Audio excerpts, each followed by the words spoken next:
Good evening and welcome to the Scarborough School Board Business Meeting. The date is Thursday, July 23rd. Would everyone please join me for the Pledge of Allegiance?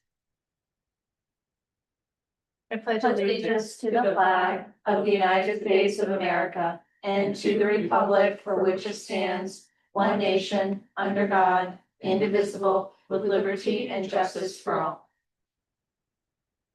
All right. Can we please call the attendance? Sure. Mr. Gonzar, Here. Mr. Kelleher, Here. Mrs. Lindstrom, Here. Mrs. Mauer, Here. Ms. Trevini Huff, Here. and Mr. Weber. So thank you so much. Agenda item 1.4 is the approval of the May 7th, 2026 business meeting, May 21st, 2026 business meeting, June 4th, 2026 workshop and business meeting, June 18th, 2026 workshop and business meeting minutes. Cheryl was very busy. So if there are no objections, we will approve those as presented. All right. Agenda item 2.0 is resignations, retirements, and new hires. This is not a board action item. I would just ask you to take a look at your agenda, which has those new hires and resignations and retirements listed. Agenda item 3.0 are adjustments to the agenda. Are there any adjustments this evening? I have none. All right. Perfect. Agenda item 4.0 is the superintendent's report. Great. Excellent. Well, good evening, everyone, and welcome to July. Gosh, we are almost in August. It seems really hard to believe. So this evening, I have a couple of points of information for you.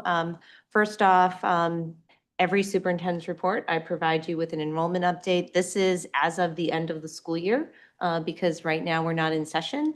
And so this really doesn't look any different than my June report. But we just put it in there as a consistency marker. And so as we approach the start of school, I would expect that in our late August meeting, I will have an update for you because that is fluidly happening right now. In regards to celebrations, every month I try to come to you with some celebrations. Tonight, I want to acknowledge Coach Denise Curry. She has been named, oh, look at that typo there, wonderful, as the 2026 Girls High School Track and Field Coach of the Year for the state of Maine. This is a really huge accomplishment. It's a huge one-time accomplishment for anyone. Coach Curry, this is the second time that she's been named in 3 years. And so this is really an outstanding accomplishment. She does indoor track for us and outdoor track. Our girls are super successful in the program and obviously really a huge thanks to her leadership. So definitely wanted to call that out for you. In other news, I wanted to provide you with an update for our pre-K program. As many of you recall, we spent a lot of time during the budget process and this spring talking about the build out for our public pre-K. Prior to this year, we only had 16 seats at Shooting Stars, which is a partner that we have.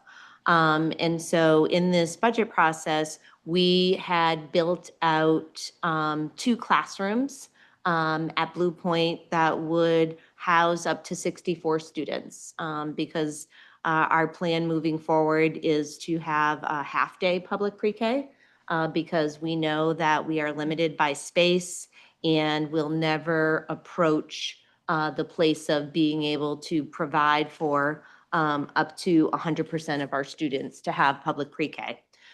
So this year we took a bite and we developed a program that would serve 64 students.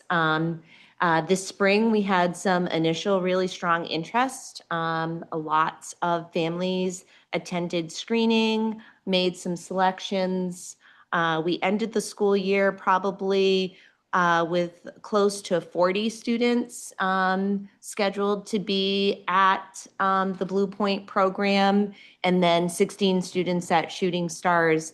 And unfortunately, we have seen some families withdraw their interest, and we're at a place now where we currently only have 28 of the 64 slots filled.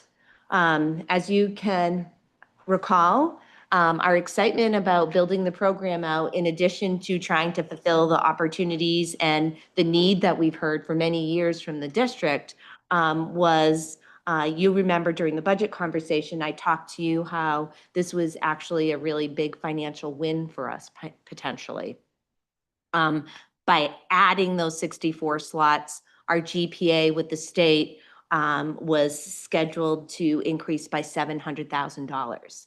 And so when we took a look at the numbers at the start of this week and saw that we were down to 28 students, we went back and looked at how's that going to change our GPA? Because as you know, we're not great state receivers as it is. And we were only, getting $700,000 additionally over last year's amount to start with.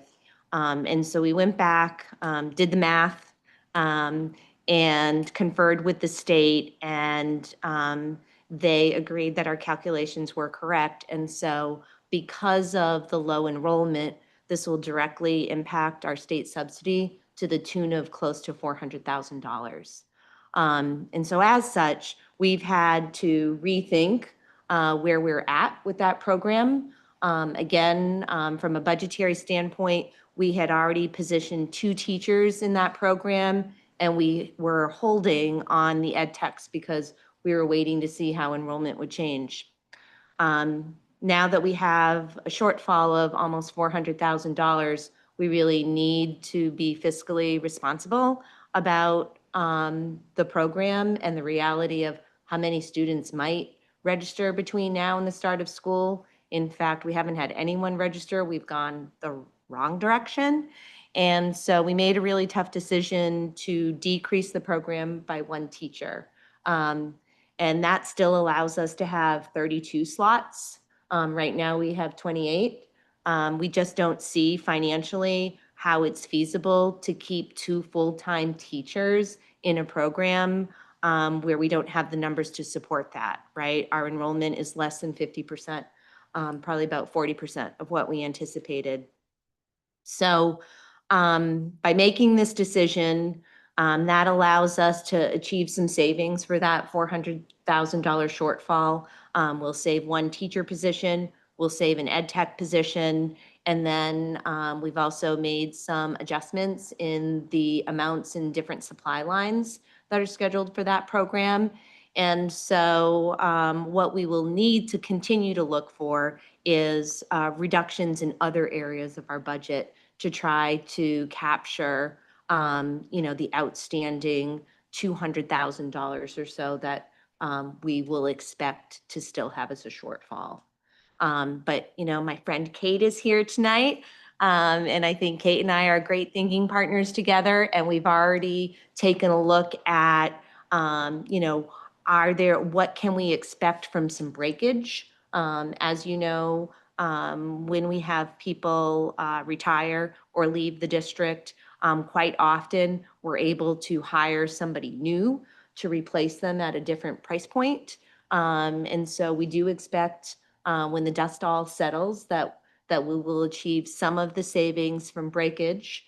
And then we'll also have to just be creative in looking at some of the lines. I think the one thing I just want to make sure that I'm being perfectly honest with you about, and I know that we talked about this during the budget development, is we did a lot of that work as we were preparing for this budget, and we scraped and scoured across all lines in our budget. And so we're coming in with a really tight budget.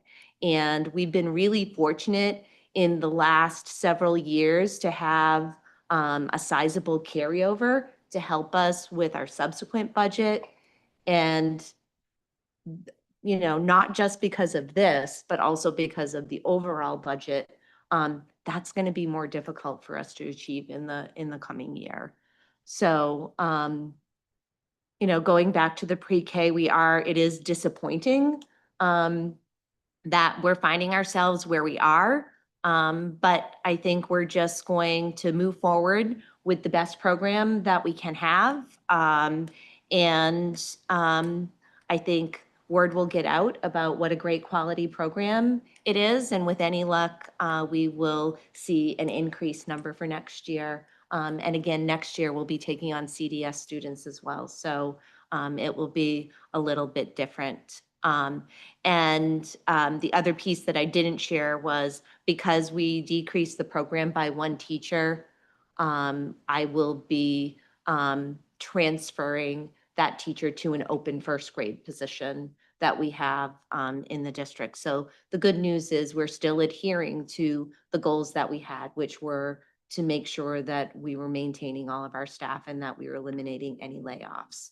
So, although this is disappointing, we just didn't see any other way that we could be fiscally responsible without making this decision. Happy to answer any questions. Are there any questions? Yeah, go ahead. Alex. How is the, Oh, push your button on. Sorry. how are the projections at the other schools? You mentioned the Blue Point, Do you mean in terms of pre-K? correct. So our pre-K program for the district is Is going to be at Blue Point. All at Blue Point? Yes, and that is because that is where we had space available. Okay, Right, Okay. because we have some space constraint issues in the district. that makes more sense. Okay. Right, and so Yeah. that's why there were 64 slots built at Blue Point. They're for kiddos from all over the district, right? So Eight Corners kids, Pleasant Hill kids, Blue Point kids. And then the way that we were organizing them was kind of in cohorts, right? So if there was a group of students that were from Eight Corners, we were making sure to the extent that we could, that we were nesting them together so that as they go to kindergarten next year at their home school, they have some ready peers that they already know. That makes sense. And then there's still the 16 at Shooting Stars. Correct. So in addition to the Blue Point, 28. Okay. Yeah, go ahead. Do you have a sense, Diane, since you had initial interest, what, is it the fact that it's not a full day program? What is your sense of why the enrollment fell off? Again, I don't think that we collected that per se from every family, but I think that there are probably a number of challenges, right? We certainly recognize that, most of our families are working families with schedules and so on and so forth. We had some conversation and made some attempts this spring to partner with community services to see if they could help us with some childcare on the other side of this program. And I think the timing wasn't right for that. But we're already ripe and ready to move that forward. In fact, our incoming assistant superintendent, who hasn't even started, she and I have already talked about that. And I know that she already has a meeting on the books with our community services director. So, I think we've got to kind of unearth some of those things. I also know that, we have lots of private opportunities that have great reputations in our district that our families, flock to as well. So we've just got to keep figuring out how can we crack the nut in a different way. Thank you. Mhm. Yeah, go ahead, Jillian. How many people total, because it was a lottery at first or no? I'm trying to. Well, think. so we had 80 total slots that we could have for pre-K. Okay. Okay, and then anybody that applied could go. Yes, At that point. that's Okay. right. All right, but there was a total of how many that did end up applying? I know a bunch withdrew, but. I don't have off the That's okay. top of my Just head curious. how many. We never approached 80. We were, I think, at one point probably in the high 60s, Okay. right? So I think Okay. we did certainly screen Mhm. a high volume Oh, of students with thanks to Shooting Stars, actually, because they did that in concert with, we sent teachers to help do the screening, but it was at their location. thank you. And then what does this mean when we bring CDS on, when we have to provide the free and appropriate education? If we can't, just in the event that the interest next year is low like this, what do we do in the way of providing that? Yeah, so that's going to be part of our exploration this year, right? Because, I think your question is a great one, because you probably remember from our CDS workshop that as you build out these public pre-K programs, the free and appropriate education component of it, those FAPE hours have to be with gen ed peers. Okay. And you can't have more than 50% of students in a classroom with an IEP. Right. So it's going to be interesting to see how all of that unfolds. And, again, we're taking our time with that CDS responsibility. Certainly, we have a lot of regional partners who have signed on to cohort 3. And so we're really excited to watch and learn from their learnings, so that as we move forward next year, we can keep some of those things in mind as well. Okay, thank you. Mhm. Are there any other questions for Diane? All right. Agenda item 5.0 is the chair's report. I do not have a lot because we are, as we mentioned, in the summer, but I do have one thing I wanted to talk about. At our last meeting, we had an agenda item that we voted on, and we had a abstention. And I had in the moment when we had the abstention, I had said that is there a reason for abstaining? And so after the meeting, I went back and I was looking through, I was trying to find in my training materials where we had been trained that you should only abstain if there is a conflict of interest. And so I had it written in my notes, but I didn't have anything specific, like anything substantial. And so then I went to our policy on voting, our board policy on voting. And we actually don't have anything written in our voting policy about when you can and can't abstain, or when you should or shouldn't abstain. And so I did want to bring that forward because when I asked at our last meeting if the reason, we actually don't need to know the reason according to our policy right now. We could, board members could abstain. What I do remember from my training, and some of us have attended it from new board member training. The reason that abstentions are discouraged is because the idea is that you don't want people to not vote when the issue is hard or challenging, or for those reasons to avoid voting. But the reality is we, as our policy states right now, we don't have that, quite frankly, ability people can abstain if they want. We don't have that ability to say you can't abstain or you shouldn't abstain, or to ask why you're abstaining. So I just wanted to provide a little bit more information on that, and apologize for me asking, because when I did go back and do some looking, we actually don't have that written out. So if it is something the board is interested in, this policy, quite honestly, the other piece of it and I know this is a part of what we had been working on policy for a while. This policy has not been reviewed since 2013 when it was adopted. So it's probably ripe for some review. And it is something that I personally would like to bring forward to policy to consider updating because of the date. But if there are any thoughts on, or any additional comments on this, I just wanted to make sure that I did this, and that I apologized for asking. Yeah, I will speak to that, and thank you for apologizing and understanding that it wasn't, it was based on a misunderstanding. Our policy, as it reads, as you noted, does not, it specifically allows for abstaining. And that's a fundamental right, per Robert's Rules of Order, which states you cannot be compelled to vote one way or the other.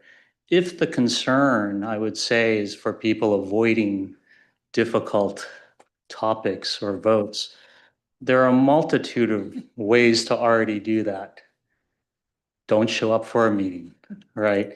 I don't think, I've read the MSMA model rule, and that's a little bit ambiguous also. It talks about that it's intended to be used.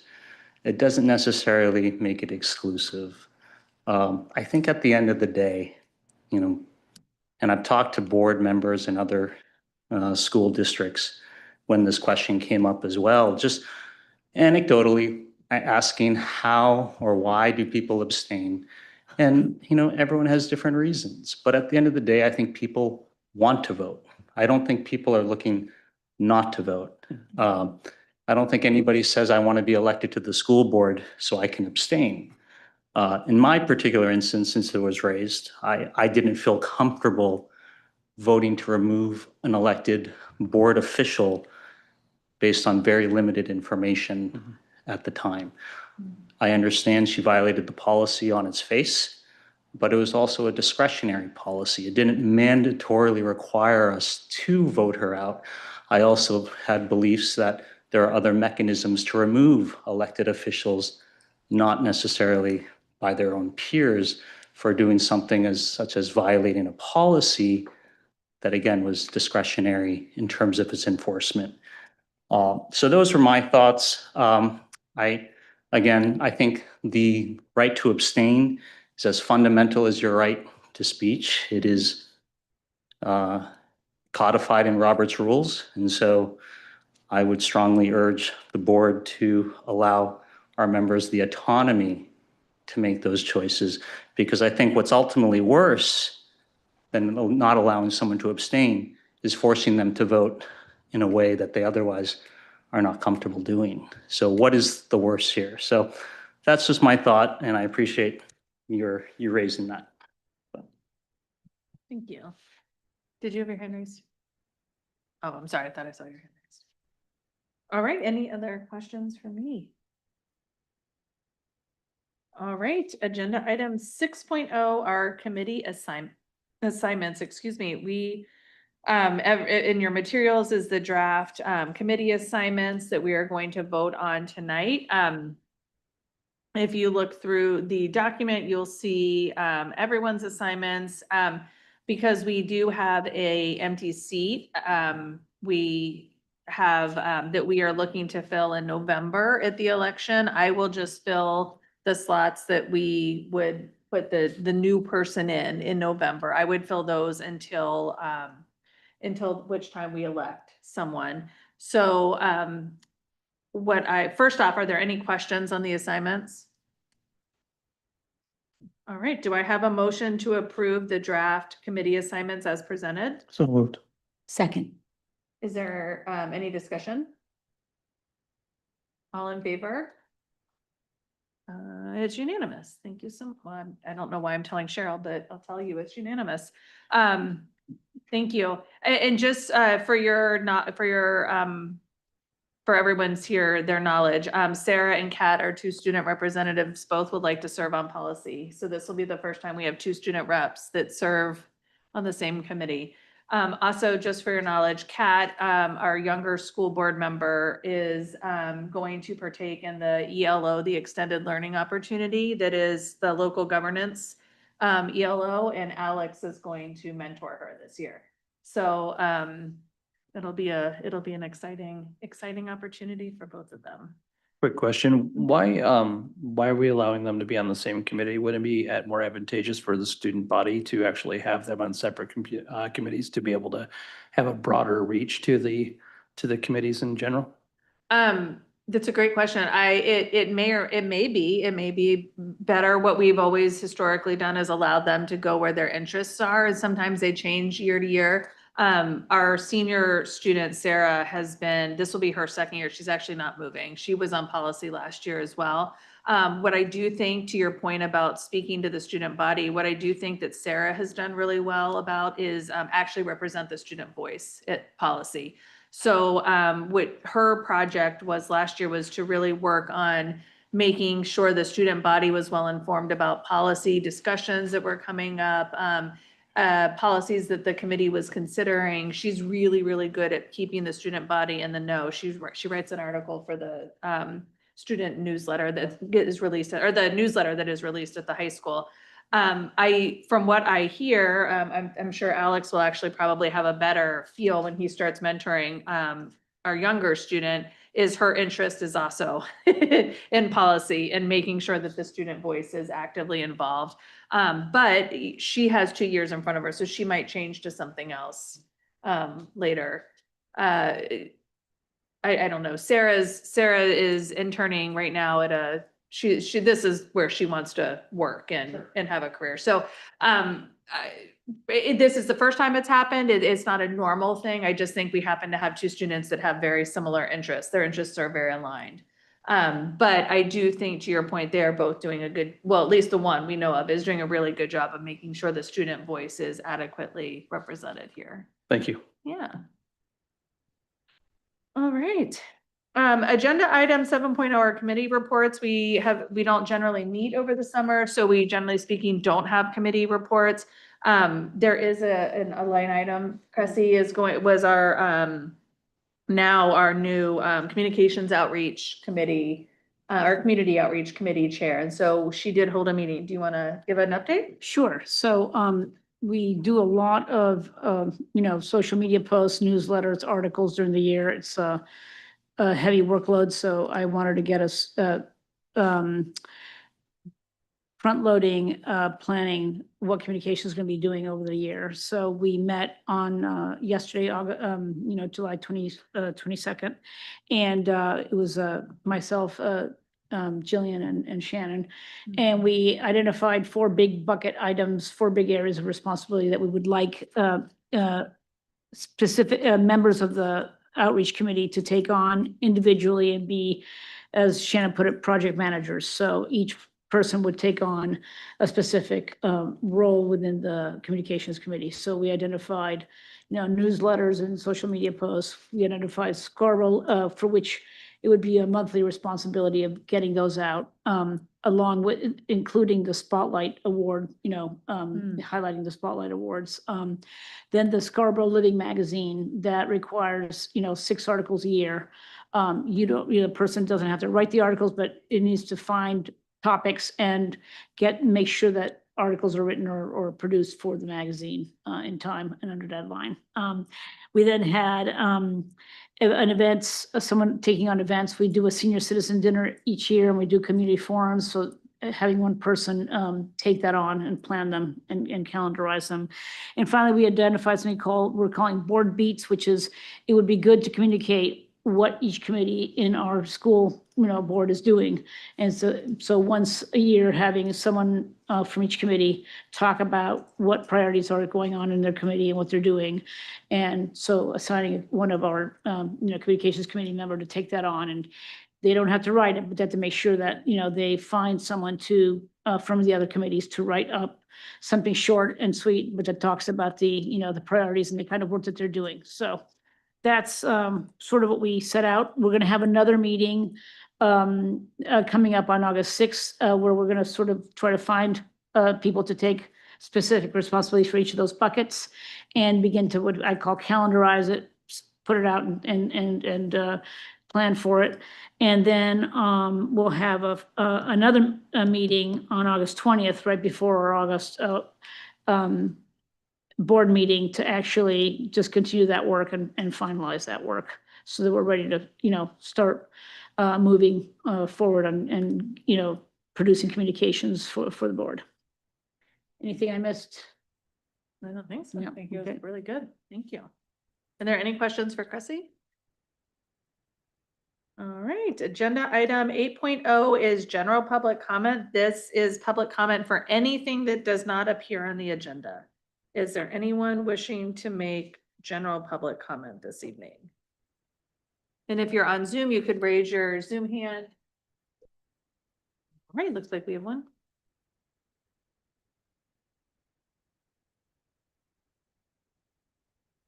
Ellen, you're all set. Yeah.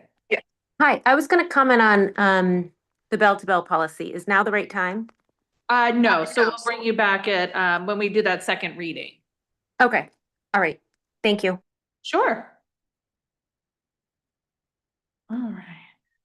All right, seeing no other hands raised, we'll close general public comment. Agenda item 9.0 is continuing business. The first is the second reading of policy BEDH, public comment at school board meetings. Let me just get myself together here, sorry. This is the second reading, so we did not receive any feedback from this after last meeting. So there have been no changes from last meeting to this meeting. So it's the same policy that you saw before. The purpose of this is to provide some guidelines and some guidance to individuals who are wishing to make public comment at our meetings. So just that the rules as we understand them when we have someone who gives public comment, that individuals are limited to a 3-minute comment period, that the board chair is responsible for ensuring orderly conduct of board meetings, that speakers will be recognized by the board chair, comments should be addressed to the board chair. Public comment should not include dialogue. These meetings are actually business meetings that are held in public, and so there's no back and forth that happens with public comment. Individuals should be at the podium if they're in person and speak for their allotted time. Speakers are expected to follow common etiquette rules and decorum.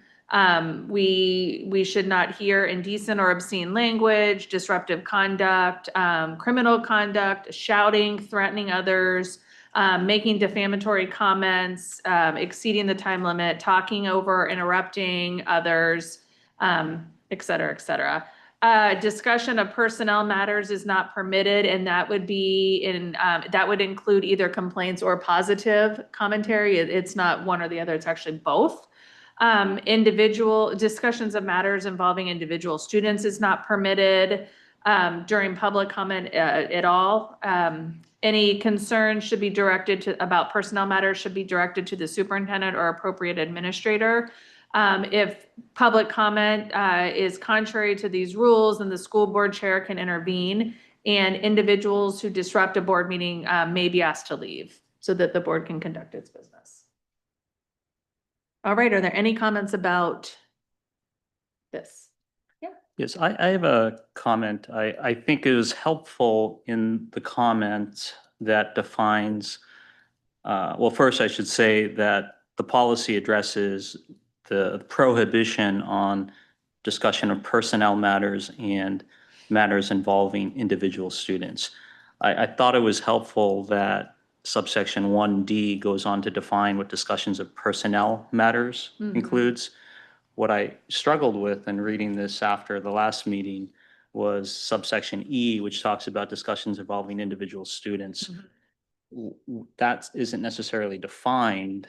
There may be an understanding of what that means, but does that mean a parent that comes up and just mentions something on, about that affects their individual student? Are they in violation of, the way that the policy would read suggests that they may in fact be in violation of that policy unless we maybe define what matters involving individual students. Because is a parent then banned from ever talking about their child? The way that I understood, and correct me if I'm wrong, the two of you, because you both sat in with me, you cannot discuss a student. You can discuss a situation in which the student is participating. So if you have a student that, or a child that has had an amazing experience at band program, and you want to talk about the band program, you're certainly welcome to. It's identifying information about the student. Do I have that correct? And names. Yeah, and it might not even be identifying a student, but it is, speaking in a way such that a student could be identifiable, right? So for example, let's say someone goes up to the podium and is speaking about a specific classroom, and they're talking about a specific student without naming them, but they might be talking about what their disability is, and that might be unique. And so we're kind of talking around a student, but they are identifiable. That's a violation of FERPA. And so that is why we cannot allow that in public comment, right? So that's just another example. And from time to time, we have heard previously that kind of commentary at public comment. Mhm. Mhm. That makes sense. I think, again, I'm just reading this without having that background knowledge. And my concern is saying, well, is this parent, again, just subsection 1E, matters involving individual students. The identifiability part, I guess you could suggest from subsection F with respect to privacy confidentiality. But if it's their own child that they're talking about, is that in violation if the parent themselves are divulging that Well, information? it might not be a violation of FERPA, but I Yeah. think it also begs the question, is this the best forum to resolve an issue that your child is having in our school? Right? Because if your child is not being successful, is coming to the board and presenting that to the board going to help you to get a solution, right? Those things happen Mm, not in public. okay. And it is not the work of the board to resolve those kinds of issues, right? You go back to why do you exist as a board member? You exist to develop the budget, to develop policy, right? And to do the overarching work of the district, not to manage day-to-day operations. Yeah, and I think that if things rise to, we have a complaint policy, right? And so when things Mhm. Direct. go through the process and arrive to our level, if it involves a student, well, even if it involved a staff member, or student, we would actually, that's a permissible use of our executive sessions. So we would hear a complaint like that in executive session and not in public.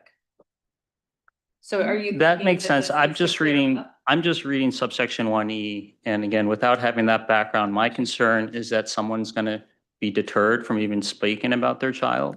Maybe there's a concern that maybe impact, and this, I understand that there's a channel, but also if a parent wants to come up and discuss a concern that is impacting their individual student, whether it meets, not necessarily my child is not isn't successful, but something that individually, anecdotally affects their child that may impact a broader group as well. Are they in violation? And for me, I just like clarification. I really like that D defined what personnel matters were prohibited.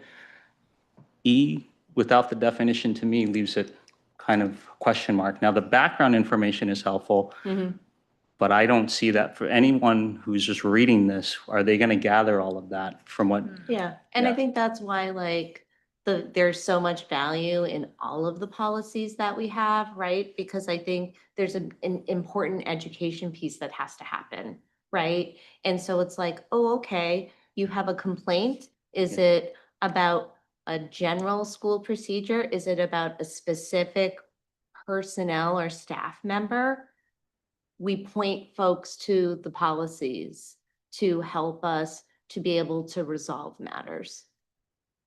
Yeah, are you Yeah. thinking that there needs to be additional language added? here? What do I you think subsection E is very neutral. And it just broadly states that discussion of matters involving individual students are not permitted, period, right? Due to privacy, confidentiality, and due process. But if the understanding is clear to everyone else what that means, then I'm fine with that. I just hope that the public understands what that means. Can a parent still come up and not necessarily lob complaints, but what if there's a matter that just that addresses or concerns their child? Mhm. On the face of the language, they're in violation, I would say. And then it Mhm. becomes very discretionary. So I like more clarity all the time. That's just who I Mhm. am. And I think for people reading it from the outside, the inside policy, the outside, I say this because this is a policy that even though it's written for the board, it's interacting with the public. So the public has to understand this. The public has to understand what does that mean with respect to individuals, matters involving individual students, because they're the ones who are directly affected by that, not necessarily the board. So those are just my comments. I don't know how to clarify that based on what was communicated, but I get a better understanding of, thank you, Diane, and, You're welcome. it is helpful. I just hope that people in the public can read this clearly and understand, I'm not going to be, when can they raise concerns about, Hmm. that's not concerns or any topic, because again, it just says discussions involving matters Yeah, of individual could be students. Yeah, could be any topic. so I just wanted to raise that question or concern. All right, thank you. So where are we? We had questions. Is there anybody wishing to make general public or make public comment about this policy? All right, seeing none. Do I have a motion to approve the second reading of policy BEDH, public comment at school board meetings as presented? So moved. Second. Is there any discussion? I don't share the same concerns. I do think to me, it's sort of self-evident that you just don't come up and talk about, individual, whatever, if it's a difficulty or an issue so I do think with some background context, people can gather that. So I'm comfortable voting for the policy as it stands. Thank you, Chrissy. All right, where are we? First, all in favor of approving the second reading of policy BEDH, public comment at school board meetings? All opposed? And so that is 1, 2, 3, 4, 5 to 1. Motion passes. Thank you. All right, the 9.2 is the second reading of policy JICJ, student use of privately owned electronic devices at school. So this policy, get back to my. Again, no changes from our previous meeting in this policy. This is the second reading. So this policy, just to go through it, is all students from pre-K through grade 12 are prohibited from using cell phones and other personal electronic devices with internet or cellular network capabilities for the duration of the entire school day from starting to dismissal, except as otherwise permitted. In this policy, exceptions to the prohibition on use may be granted for monitoring or management of a health condition in accordance with the healthcare provider's order as incorporated into the student's individual health plan, implementation of a student's IEP, a documented section 504 accommodation for an individual student, and language support services for emerging English language learners when no other translation option is reasonably available, or in an emergency situation is authorized by the building administrator in accordance with the school units that should be with Scarborough's health and safety and emergency management plan. Privately owned electronic devices covered by the following provisions include cell phones and other personally electronic devices with internet or cellular network connectivity. And then for all privately owned electronic devices, the following apply. At all times, the use of privately owned electronic cameras and or the camera, video, sound recording functions on any privately owned electronic device is strictly prohibited in certain areas of Scarborough Public Schools, including the cafeteria, locker rooms, restrooms, and buses. At all times, accessing, viewing, submitting, forwarding, downloading, or displaying any materials that are defamatory, abusive, obscene, vulgar, sexually explicit, sexually suggestive, threatening, discriminatory, harassing, bullying, and or illegal is prohibited during school hours and or at any school-sponsored activities. Number 3, students' privately owned electronic devices may be subject to search if there is a reasonable suspicion that a student is violating board policies, procedures, or school rules, or engaging in other misconduct that the device may contain relevant evidence. School administrators may confiscate such devices for as long as necessary to complete their investigation. Number 4, disciplinary action may be taken against students who violate policies, rules, or laws and or whose conduct directly interferes with the operations, discipline, or general welfare of the school. Scarborough Public Schools will not be held responsible for loss, theft, or damage to students' cell phones and other personal electronic devices with internet or cellular network connectivity brought into schools or onto school property, including school buses, parking lots, athletic fields, and or any other school facilities. Okay, so do I have any questions about this policy? Yeah, you have a question? I'll just point to her. To who? To me. Oh, to Chris. Question. So, as I said, I have been reflecting more on this policy since the first reading, and I just wanted to get a little sense of a flavor during the policy committee where this was sort of drafted. When you looked at the model policy Mhm. versus what you know how you adapted it, sort of what were your priorities, and just give us a sense of the reasons for deviating from the model policy and you know, just so that the public and the rest of us can sort of hear that, you know, I have a sense why, but I think it would be useful for us, a little bit of explication on that.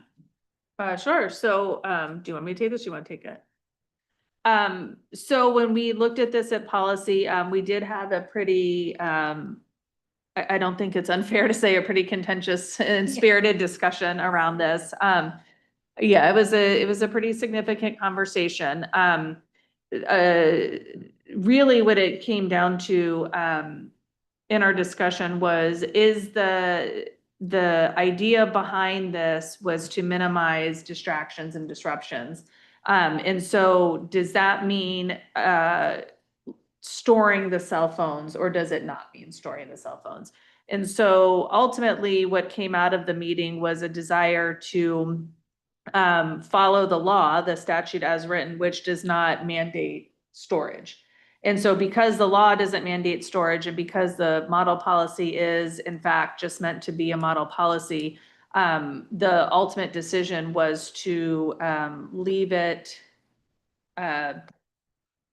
to stray away, I guess is the proper word, a little bit from the model policy by removing the sentence that they will be stored, removing that that part of the policy, and leaving that procedurally up to each school to decide how they were going to handle it. Also just add, just as a matter, like I think to answer your question in a different way also, Cressy, is just as a matter of practice, as a policy committee, we look at model policies, but it certainly has not been the practice of Scarborough Public Schools to adopt model policies as written. That has not been the work of the policy committee. Jillian, I don't know if you want to speak to that. Yeah, I mean, we've taken every model policy and taken from it what makes sense or helped guide our discussion. But ultimately, we have pretty well adapted to our language, try to really stick with our language and our methods so that there's consistency, and also to basically fit our programming and what makes sense for the district. So I would say that the only model policy I can think of that we've taken was one that had a single sentence of statutory language. Yeah, So, yeah. Right. Or like the really long finance. oh yeah. Because they're like, procurement. yeah, The procurement, procurement, yeah. Those we generally That's a like. fun one. Just. That's Kate's favorite, but those are the ones we generally keep. But for the most part, to Jillian's point, we do really look at what specifically is happening in Scarborough, and not just for this, that would be for any policy. In So they often, I would say probably 95% of the time, would you agree, they deviate from the model? Yeah, I mean, I can really only think of one instance, or maybe two, where we're like, oh, we can't change anything because this is all statutory. Right. Yeah. Like, maybe Is we that- changed the school administrative unit to Scarborough Public Schools. and that was Yeah. it. Yeah. So I just wanted to get a sense, so in discussing what needed to change in our policy, given the statute, what did it come down to? So just to simply eliminate storage as a requirement, anything else? We- Yeah. Well, we really beefed up when kids we really beefed up the school-sponsored activities thing with the cameras. We were wanted to specifically call that out more thoroughly. But I think the discussion around that, if I remember correctly, was we are not prescriptive on how things are implemented as a general rule. And so we felt like if we're calling out one thing, how does that, I mean, that was the discussion that I recall. Yeah. Yeah, and I think there was a conversation as well around the fact that we had spent 8 months developing a new policy. If you, let me take one step backward, let me walk back a little. If you remember, or maybe you don't remember, I'm not sure, but there was a law that was passed the year prior that said all school districts in Maine had to have a policy by August of 26. Right. Okay, so we already had a policy in Scarborough. It was old, it hadn't been looked at in a while, but we did have one. And so at that time, we spent 8 months revamping that policy. And so there was a conversation at this meeting about, we had just done so much work to really get a good policy in place. And so that was pretty strong. It felt, the feeling was that it was pretty strong. And so and in some cases felt it was stronger than what the model said. And so that was actually, instead of starting from the model, we actually went back and started from that policy that we did right. No, thank you. Yeah. I think it would Is be. that helpful? Yeah, it is helpful. I just want the general public and anyone attending this meeting, listening to this, to sort of understand the reasoning that went on in your policy committee discussions. Yeah, thank you. Are there any other questions about the I policy? have a question. Sure. Oh, I'm sorry, Sean, Scott, you go. No, go ahead. Well, was during the policy discussions, it sounds like you were aware of this provision that didn't specifically prescribe storage, but it indirectly did so by banning or the carrying or wearing or accessing during the day of these electronic devices in the model policy. Was there ever discussion about why the model policy that was co-written by MSMA and Department of Education would have interpreted the statute, which talks about prohibiting and restricting, to then move to effectively storage? Was there ever any discussion about what that meant to prohibit and to restrict in the law as it appears that the model policy has interpreted? In that meeting, let me just think. So I want to say there was a lot of discussion around a storage unit. What ultimately happened is that I feel like I just have to say, so I guess I'll just say it to answer your question. I felt like we needed to store devices.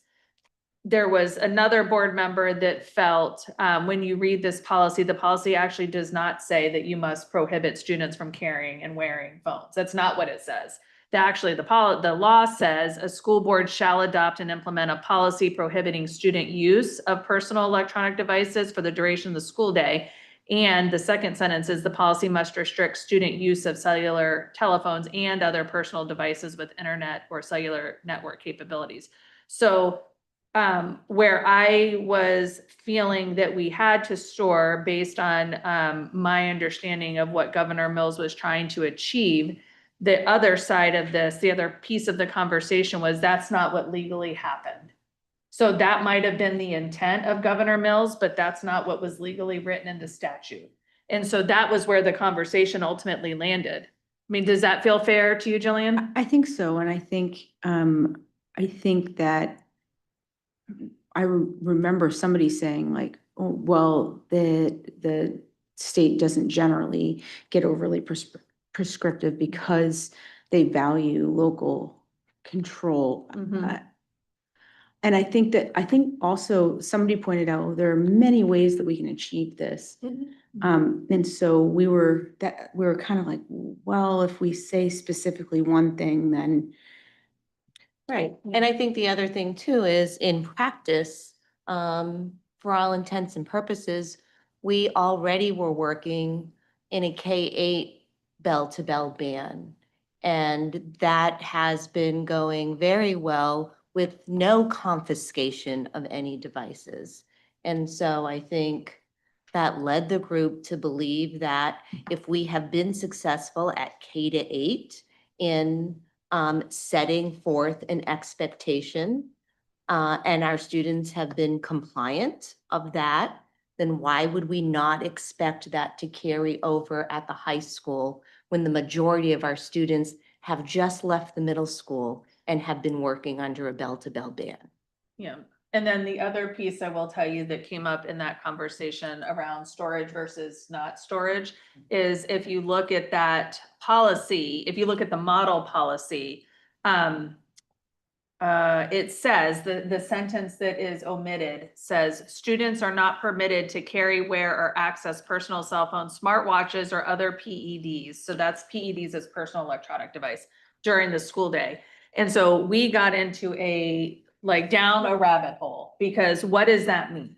So that means anything that connects to the internet. So we went down the tablets, the cell phones, the personal computers, Aura rings, AirPods. We literally thought of every single technology device, and we're asking each other and looking up on the internet, do they connect to the internet? Does this connect to the internet? We had a whole thing on what connects to Bluetooth and what does that mean it connects to the internet? I mean, we went down a rabbit hole. And so ultimately what ended up happening is this is where the one board member at the time came back to what does the legal statute say?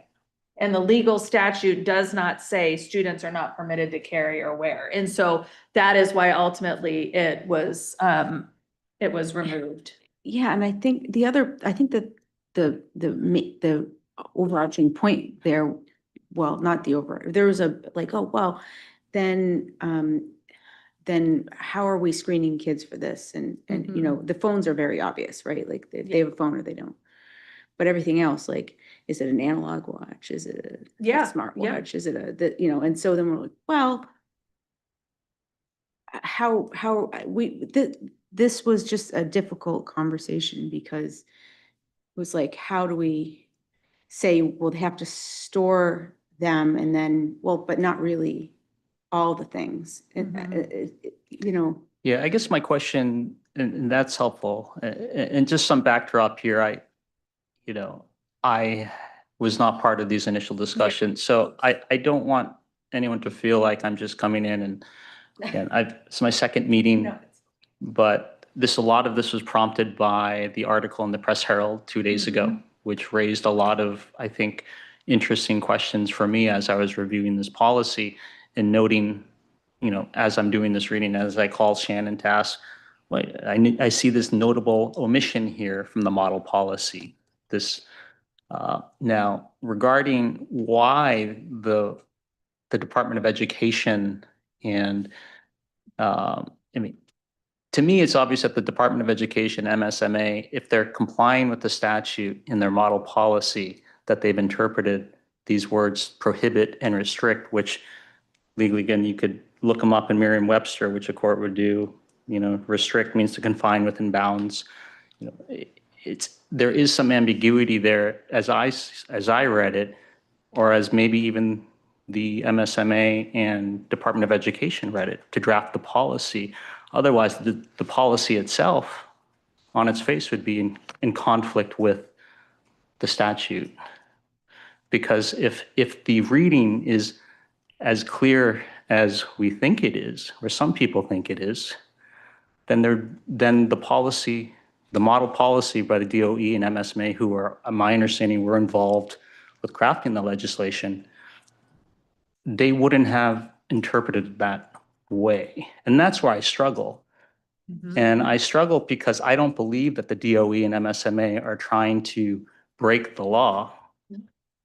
I think, no, but I think the challenge here is, I think what I'm trying to identify is that it appears that there's an ambiguity evidenced just by the fact that the department and the organization charged by statute to create this model policy interpreted it this way.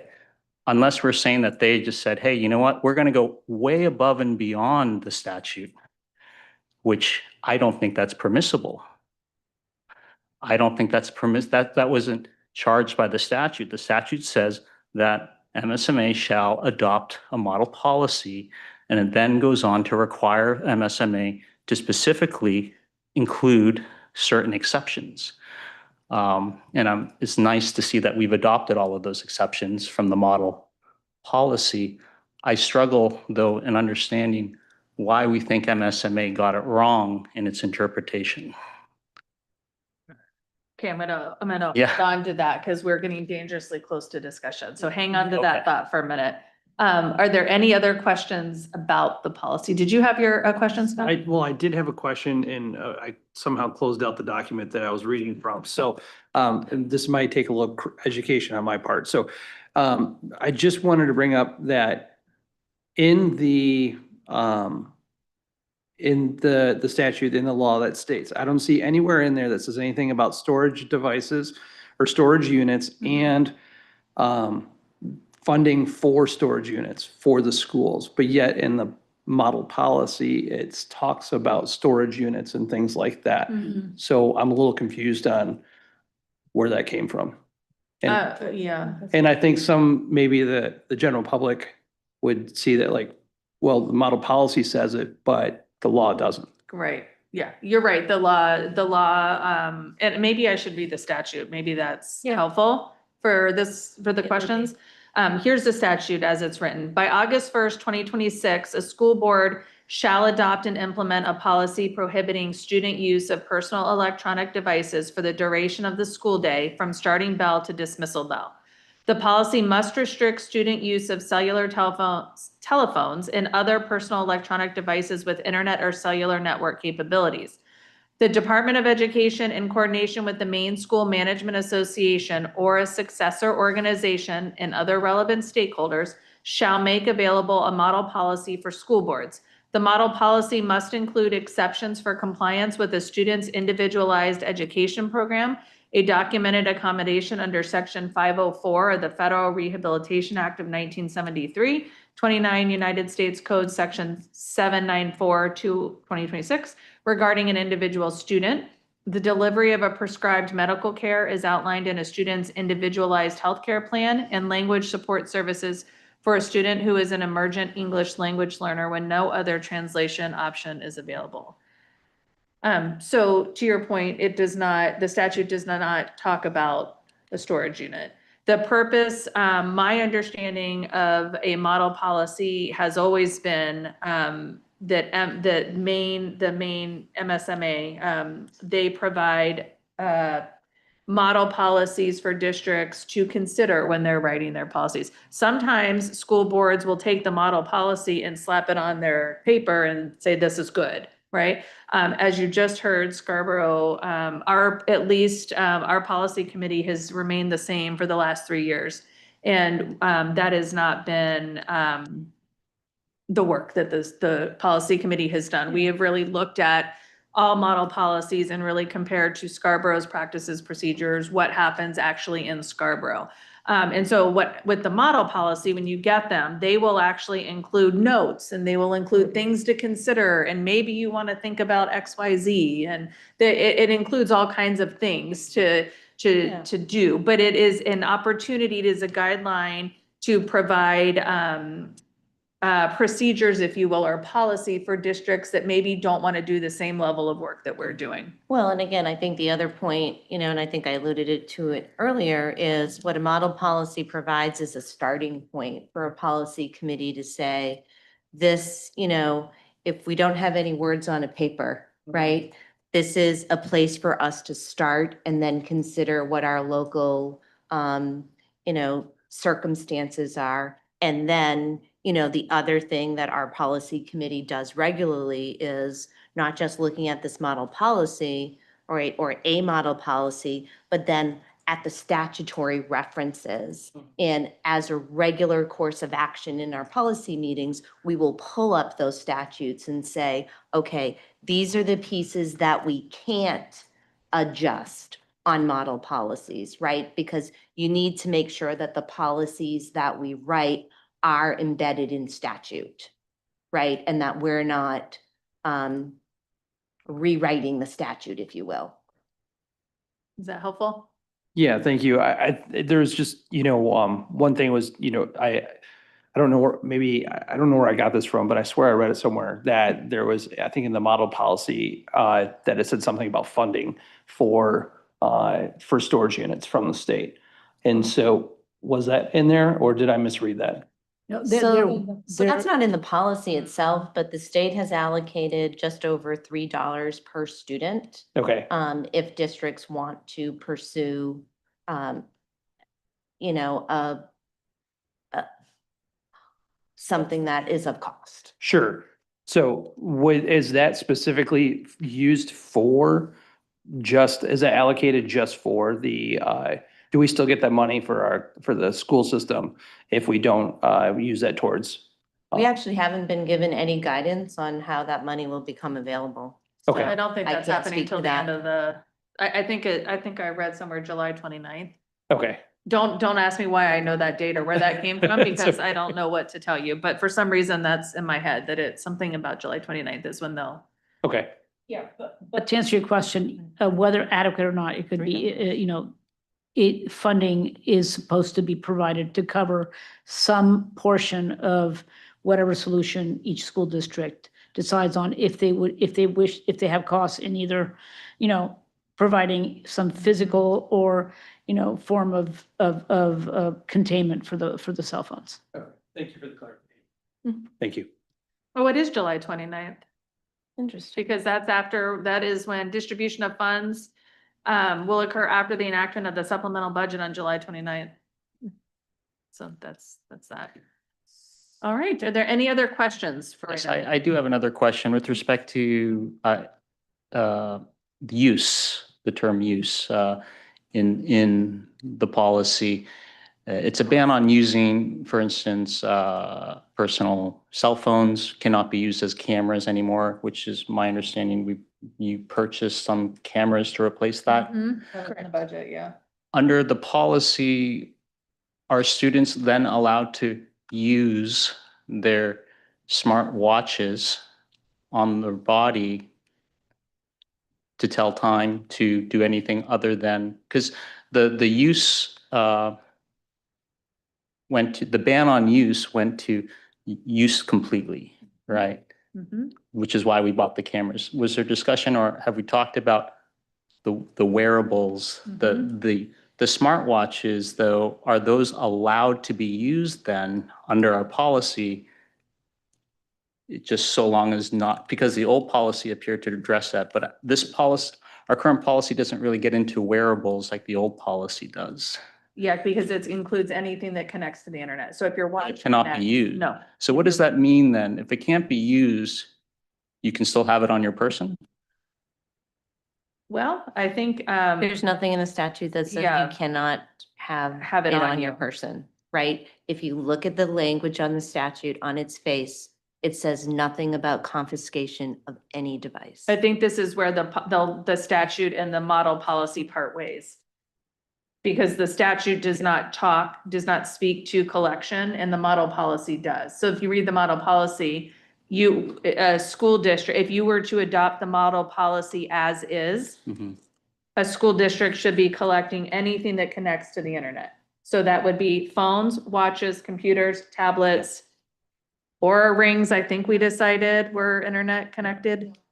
Yeah, I know. All the things. Yeah, we'll So get into the whatever it discussion. is, should be, so if I walked in with my Apple Watch and my phone and my laptop, I should have to turn all of this in as I entered the school every day. No, my question is under the current policy as it's written, our draft policy.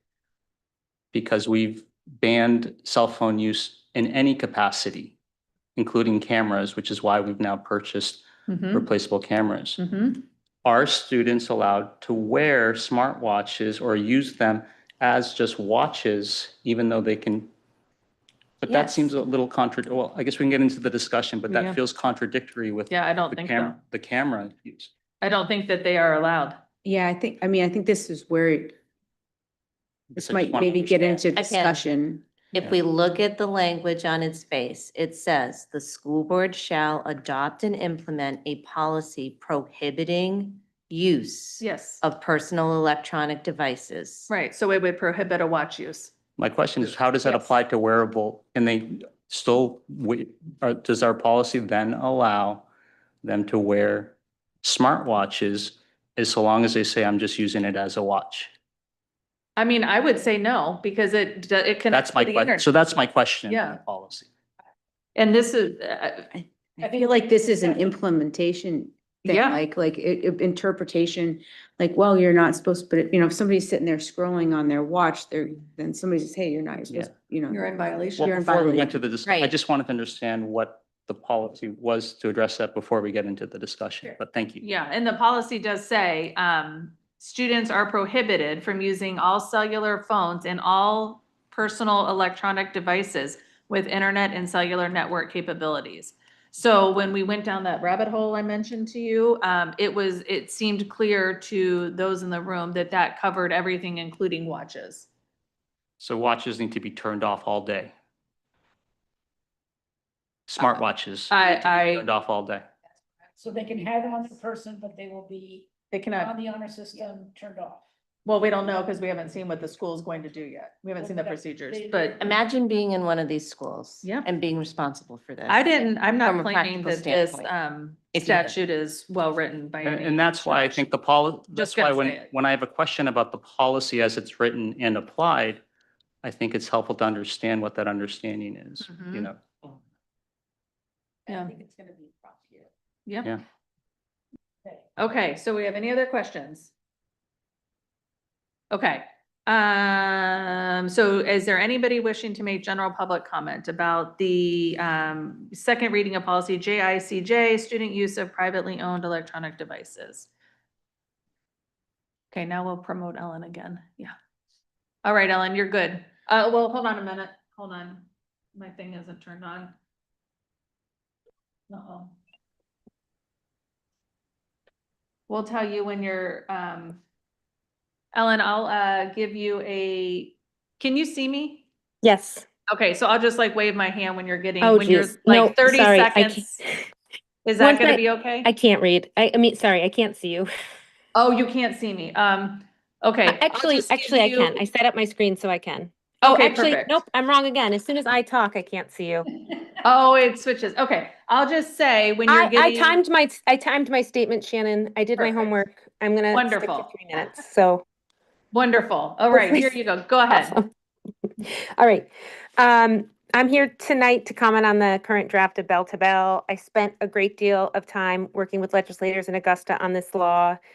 A Bell to Bell policy without secure storage is merely a wish. Smartphones are intentionally designed to be addictive, and it's not developmentally appropriate to expect students to self-police. Their prefrontal cortex, the part of the brain responsible for impulse control and decision-making, is still developing. We also know from internal documents that social media companies are actively trying to distract students during the school day for profit, what they have called under the desk time, which is why schools cannot rely solely on student self-control against systems designed to capture their attention. The success of this law depends on faithful implementation, not simply technical compliance. The statute says the policy must restrict student use of personal electronic devices. The Department of Education's model policy makes that exception clear by stating that students are not permitted to carry, wear, or access personal electronic devices during the school day, except under required exceptions. That language has teeth. Our current draft does not contain the same clear prohibition. The model policy reflects the legislature's intent. It was developed to help districts implement the law, and the state also provided funding to support phone storage. Together, the statute, the model policy, and the funding point to the same goal, creating schools where personal electronic devices are inaccessible during the school day. Further, the funding is adequate for certain low-cost storage solutions that are already being implemented across Maine. I understand that the board's role is to set high-level policy while individual schools determine implementation. I support that approach.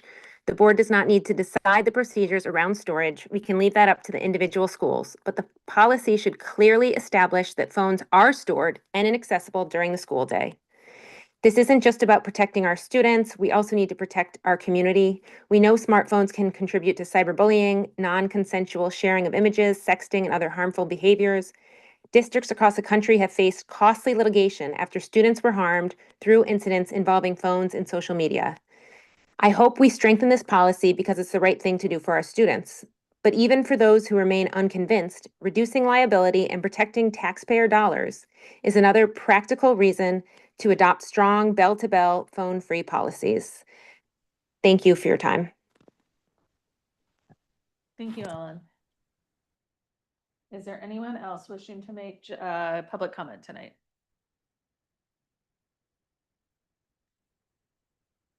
All right, seeing none, we will close public comment. Do I have a motion to approve the second reading of policy JICJ, student use of privately owned electronic devices at school as presented? So moved. Do I have a Second. second? Okay, thank you. Is there any discussion? I would like to have discussion on this matter. It sounds like some people are very clear on what the law says. I think there is sufficient ambiguity in the language. If we understand what statutes do, they provide the broad strokes. This is the only statute that I believe has specifically mandated the model policy by MSMA with this specific topic. There's a lot of deference to the model policy in the statute, which I interpreted to mean that this is for them to clarify. I did, I'm very curious about how the intent of the law that was written, the funding pointing to storage. It's very difficult to say that storage was not contemplated when they're providing that funding. Initially $700,000 requested, $350,000, approved. But I understand that we can disagree, and we can disagree on what the law meant. But I think when we have these reasonable disagreements, we recognize that there's ambiguity. What does it mean to restrict use? Well, what does model, MSMA think? It seems like they think it meant specifically to prohibit the carrying, wearing, and accessing during the day. How schools implement that, they didn't go on further to explain what that meant. But that language seemed pretty clear. I don't see a policy that bans cell phone use as cameras in educational classrooms, but allows smartwatches to still be used, which are independent cell phones in and of themselves. I think our policy already has a gaping hole with respect to compliance with the law. Just with respect to smartphones, I'm not going to get into all the ancillary, but every kid I know has a smartphone, a smartwatch. Many of those are independent cell phone plans. You don't need a cell phone powered on to Bluetooth to it. It's its own cell phone. But if we're going to say, hey, we're going to trust you to use your watch, your smartwatch as a watch, but we're not going to let you use your camera, your cell phone as a camera in an educational classroom for camera use, that to me already feels internally inconsistent in how we're applying our policy. So I have concerns there, but I'll move on for now. Yeah. Chrissy, you have something? Yeah, so I have shared some of the same concerns Alex has in terms of, I understand we do not blanket adopt any model policies. However, the model policy does point to what the intent of the people developing the law had in mind, and including the appropriation of money, however inadequate, I recognize that. So funding was provided for some form of storage solution. The model policy mentions that, specifically states that, suggests that students not be permitted to carry, access, cell phones, PEDs, or smartwatches. So I just think that we need to think a little more, deeply about how we could try to meet the spirit of this law, even if we, maybe we do something different from a classic storage solution, but I just do think that it merits going back and thinking how we can further change the current draft policy to revisit it to see how we better, support the spirit of the law. Because one of the things, my concerns was I looked at the model policy, there's very little change from our existing policy. all the essentially the only change I see is that, okay, instead of, you can't use it during instructional time, now you just can't use it all day. But otherwise, you could still have the cell phone on your person, the watch in your hand, all of these, the tablet in your bag or your locker. So to me, we haven't essentially dug a little deeper and said, how do we implement this so that we respect the spirit of this law? So I understand that we don't want to become, the Gestapo and all that, and that may be counterproductive, and that this is very difficult. It's extremely difficult. But I also don't think it's absolutely impossible to think about that, putting in a storage solution will also be a total, complete disaster. So I don't know, if there can be some more consideration of putting some more teeth in what we got here in front of us today in the draft policy. Can I offer some information? Just Of around course. time? Yep. Just in general to Yeah. the board. So in preparation for this evening, I did survey our Cumberland County colleagues because we work very closely as districts, just as a point of information to see where folks were at with their policy. And I received information from 10 of our partner districts. Gorham's policy, off and away. SAD6 policy, off and away, encouraging students to put their phones in traditional lockers or leave them in their cars. Freeport is going with cell phone lockers. Cape Elizabeth, off and away. SAD 15, Gregg, New Gloucester, off and away. RSU 14, Wyndham Raymond, off and away. Falmouth, off and away. Greeley, off and away. Lake Region, off and away. So that's just a point of information. So I understand that you are struggling with what to do. And I think it is important to know where we sit in the larger milieu with our colleagues and partner districts. So I'd just like to make a comment on that. Thank you for sharing that information. It's always good to know what other folks are doing, So, I mean, I don't know which way to vote on this, honestly. I don't know, there's part of me that says that, I agree with Ellen on some aspects that I don't think kids are, under 18. I think there's some that are very responsible. I think the majority of them don't have the, I don't know what I want to say, but the ability to self-police themselves to keep it off. But on the other hand, I can't imagine the insurmountable task of having the administration being the Gestapo, if you will, to monitor this. I think that's a waste of money and time and resources.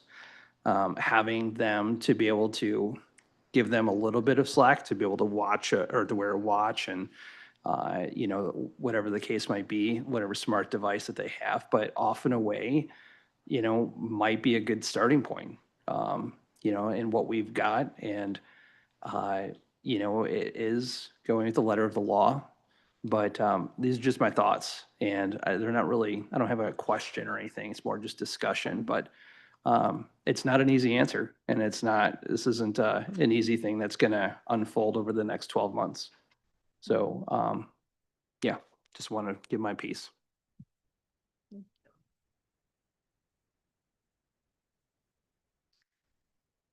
No, you go. I will say that we struggled quite a bit with the watch thing because some kid could probably watch a movie on it. Sorry, I hit my Oh, I can't help thought but that talk came from from my the hand. sky. Sorry. And they can be very distracting too. And I do think, there's mountains of evidence that show the kids are being negatively impacted by these. I think there's no disputing that. What it comes down to for this policy is how prescriptive are we going to be in it? And what are we tasking the staff with accomplishing, standing there, checking every wrist, I don't even know what devices, tomorrow there'll be a new kind of device. Now, I think we just have to think a little bit more broadly. And I do think that that's why the policy committee arrived where we arrived, because we were like, we can't think of every scenario, but we can expect that the administrative staff will have appropriate consequences for non-compliance. I mean, but I do struggle. I mean, I do struggle too. We know that the kids cannot help themselves in a way either. So I do hear you. I do hear those concerns. I just don't know how to reconcile that. We do have our high school administration here this evening, if you'd like to hear from our principal about their practices, Need their on the student phone. body, et cetera. Real quick, if I could just add one thing. Right. Also, we need to make sure that this policy adapts future devices. I mean, we're talking about like, well, Google Lens has been out for a while. People are having prescription lenses put into these smart glasses where they've got a HUD, I mean, so having a blanket statement of all devices that connect to the internet is probably like one of the best ways to go. I know it's very broad and, it's not very descriptive, but that's how you're gonna, Yeah. prevent the stuff in the future. Because, Yeah. I mean, I've seen them already where, like glasses that look just like this, and I can check the weather and I can do all kinds of stuff, get AI on it, get ChatGPT. Yeah. So, And to that point about, what the school administrators want, I get it. Like, I'm sorry, I wasn't speaking about what they want. I was going to have him share information Okay. about student data. okay, let me continue, please. When it comes to what school administrators want, I understand that this is challenging. I understand that there are personal opinions, but this isn't a personal opinion that I'm trying to just read the law and read the model policy. I'm not trying to step in for the legislature here and make decisions. I think it's helpful to know that other school districts are also struggling. I think that is helpful. Some who seem to be complying, some who are not. But, we talked about what model policies are and how we think for ourselves. I think we should hold ourselves to the highest standard and say, hey, let's try to comport with the law. I'm not trying to step in for the legislature. And that was the beauty of the article that I read in the Press Herald, that some of these administrators are saying, thank you, because you've taken the heat off me. I don't have to make these decisions. Now, is that across the board? It doesn't appear that way. But, that doesn't mean that I'm going to say, let's throw in the towel. Let's do what's easier. I think we have an obligation to follow what the law said. And we have a disagreement on this board about what the law says, which I think is a reasonable disagreement, which to me points to the ambiguity of the law, to which point we go to the intent of the law. And that's sort of my thought process, but I understand, the challenges, but my position isn't about the challenges, it's just about trying to do what the legislature instructed us. I want people to know that we're going to implement a policy.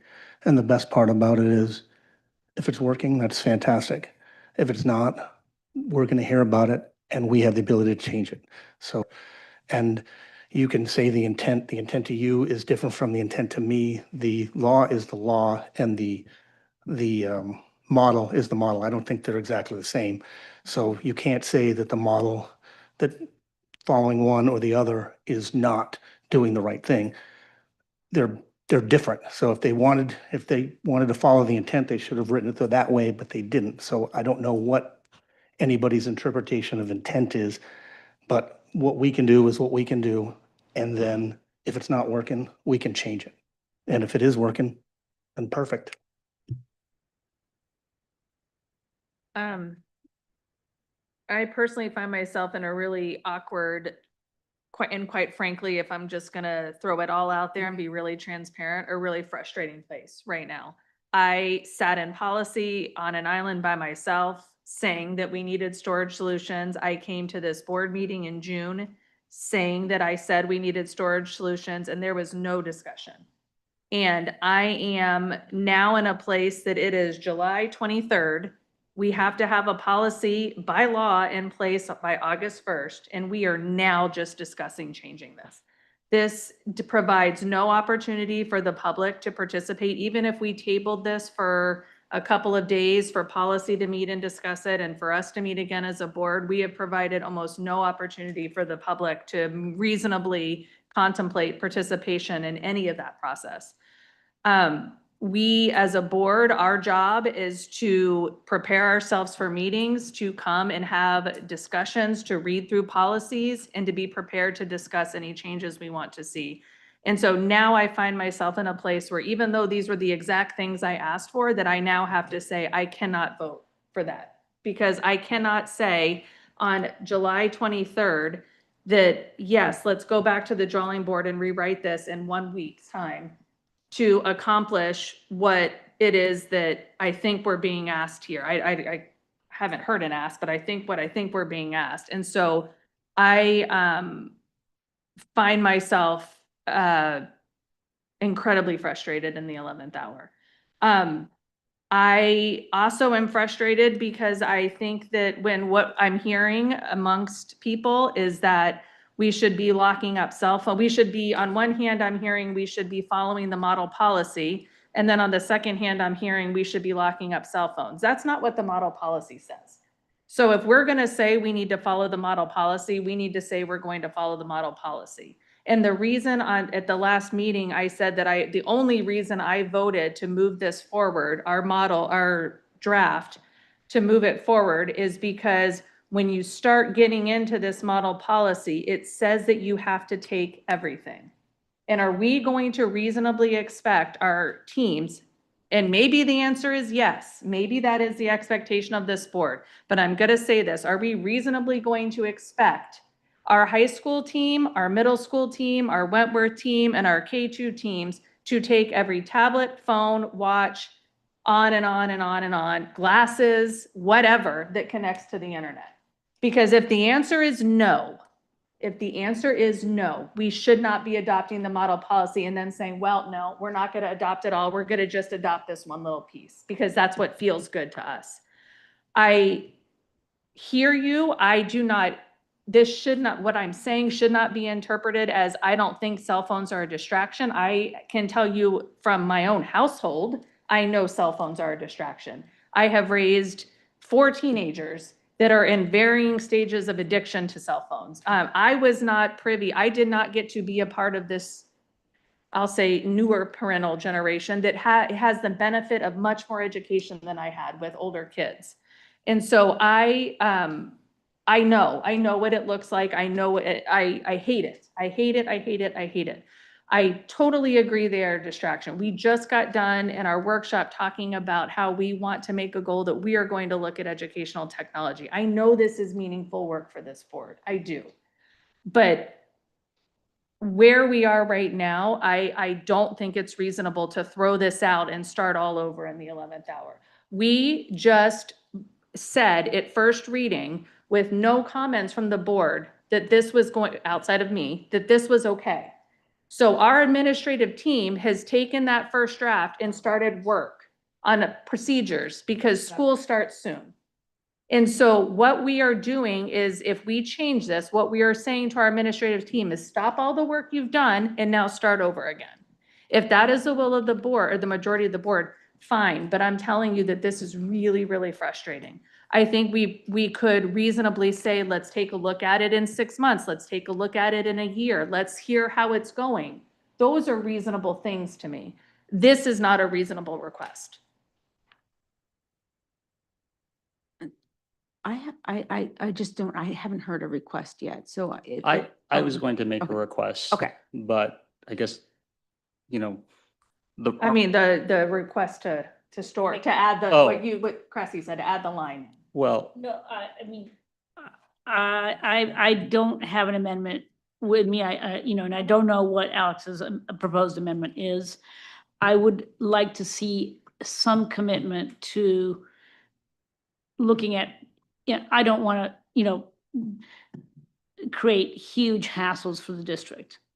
But I would like to have some real commitment to dig in to see if this is actually, if there's some way of putting a bit more teeth into this at some point down the line, or having some real evaluation of whether it's working or not. I just feel that the intent of the people who, I understand it's not expressed in the legislation directly, but the intent was, provide funding for storage and the organizations they tasked with developing a model policy clearly state that they don't think students should have these on their body. So that, whether that's how we achieve that is another question.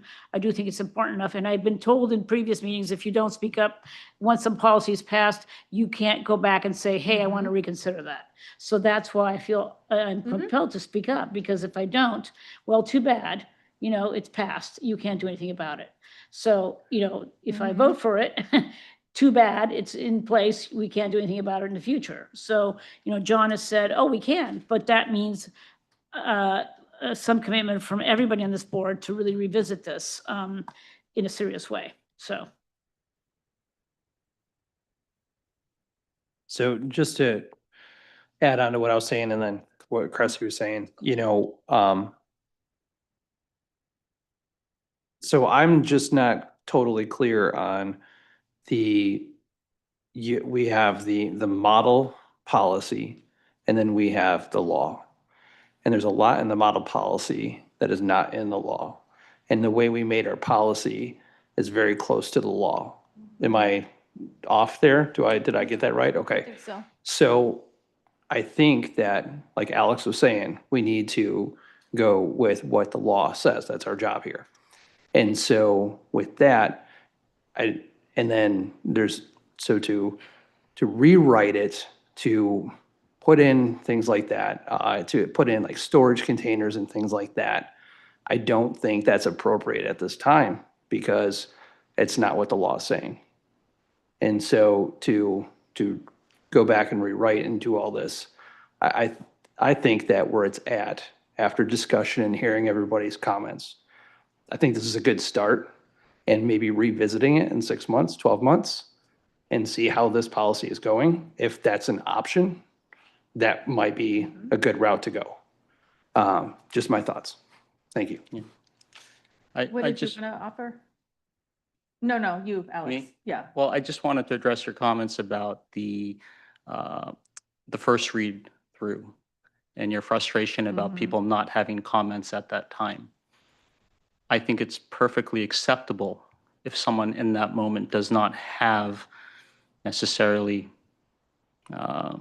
comment to offer at that time. Our own policy allows during the second reading for amendments to be made because people can change their mind. Now, whether that's frustrating to you that someone might come to it maybe after their first meeting and say, you know what, I need to revisit this. I understand that might be frustrating, but we still have an obligation to do what's right, even if it's in the second reading. Now, we are in a time crunch. I give you that, but that does not deter anybody, I think, from raising valid concerns, valid discussion, just because they didn't raise it the first time around. Sure. So please, I would say, as a point of following our own board policy to encourage discussion, that discussion can happen even at the second read through. And if that is the case, that once a policy goes through the policy committee, it's basically we can't revisit that. That's concerning, right? We want to do it right. I understand what Scott's saying. It doesn't seem feasible at this time to implement storage. I'm not comfortable with that. I understand that. But this is a big decision. And I also think it's a lot harder to try to claw things back after inertia has set in. So I say, let's try to get it right. It might be uncomfortable. It might be frustrating for people. It's late. I get it. I don't want to be here past 9 o'clock, but I will be. Yep. But I think, I just want to say, we have to allow everybody to speak without the fear of being scolded for raising concerns during the second reading. Can I just make a quick statement?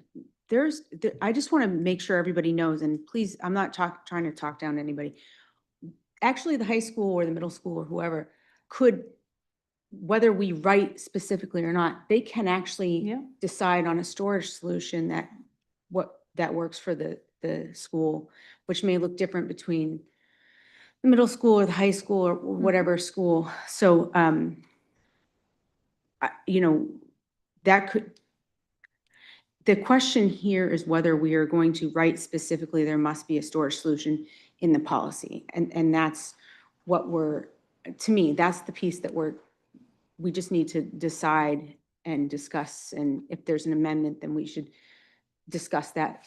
And if not, then we should decide on if this is the policy that's moving forward. But there would be nothing that would stop them from procuring a storage solution. I don't know if that makes you feel any particular way or. Well, you- I don't think so. I think, when storage, to me, that's undefined. According to the article in the Press Herald, many of the districts have adopted Yonder products where you personally put them in these storable devices and put them away. I don't know if that's what off and away meant. It wasn't clear what off and away is, Off and But- away is like off, like you keep it, but turn it off. the big concern that I have is with smartwatches being allowed to be used at all as watches, because it's in direct conflict with our policy on cell phones. I mean, we're spending thousands of dollars on cameras to avoid, being in violation of that law. But we're not going to prohibit the use of smartwatches. It just, I don't want to go to that rabbit hole, but that's the most obvious flaw to me in our. But we are policy. prohibiting them. They are But- prohibited. They can't be used. So smartwatches can't be used at all. You can't, it says all students are prohibited from using cell phones and other personal electronic devices with internet or cellular network connectivity capabilities for the duration of the entire school day. Correct. And So- I'm saying about the smartphones that have their own cell phone plans, which many students still have, is the cell phone The cell- connect. Yes. The cell phone they can't use, for sure. Make a phone. You're talking about the watch or you're talking? The about watch, I'm talking Yeah. about the cell phone acts as a cell phone. Oh, yes, yes. Cell phone. Yes. And that to me is the biggest concern. So one of the things that we haven't talked about this evening is really the enforcement of this, right? You all have been talking in great length about the statute and about the words that you think should be in the policy. What you haven't been talking about is the enforcement of this, and you're talking in a manner that would lead me to think that you don't have faith in our administrators to be carrying forward whatever policy that you approve and the discipline that they put into place. We've already gone down this road. Last year, if you were on the board, you recall that we moved to restrictions on cell phones at the high school. Our students were not used to not having the ability to access their cell phones during class. And last year, we moved to they could only use it during lunch and between classes. That was a shift. And our team enacted that shift and followed through with the discipline as necessary to uphold the policy that the board had at the time. And so I'm just questioning, is this a matter of a lack of faith or belief that our team isn't going to do their job? I understand your question about the smartwatch, but if I am sitting in class and I'm on my smartwatch, if I'm in the hallway and I'm on my smartwatch, our staff is going to report that and it is going to be dealt with. You're not taking that into account. Well, I think you asked the question whether I question their ability, and I would say, to answer your question, absolutely not. My question tonight is whether we're comporting with the law, not the ability of the enforcement of our administration or their dedication. I think it's time to vote. Well, I think, did you have an amendment? I did have an amendment. I would like to make a motion to amend the policy to adopt the omitted sentence from the model policy, the sentence at issue. So that was just my This says motion. students are not permitted to carry, wear personal or access personal cell phones, smartwatches, or other PEDs during the school day? Correct. Okay, so let me.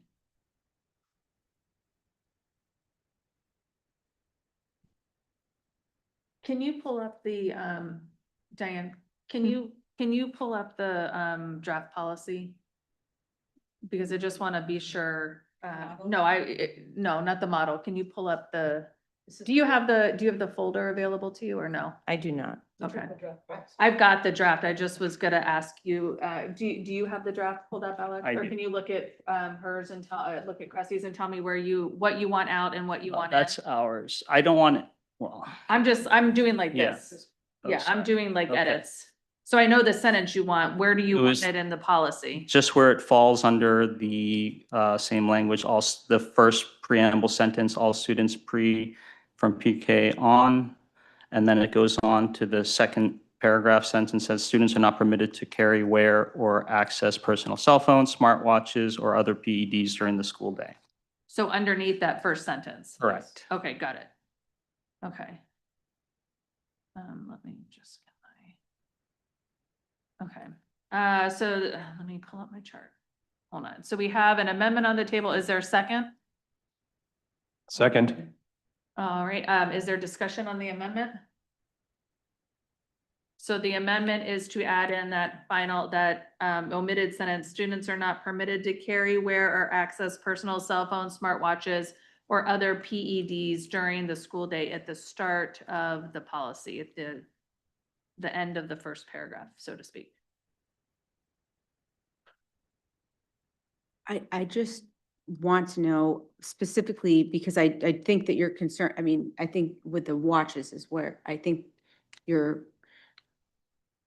biggest worry is, right? I mean, obviously, other than cell phones, but I just, are you saying that like somebody's going to stand at the door and collect the watches, or I just don't? If it's off and away with cell phones, then it should be off and away with smartwatches, period.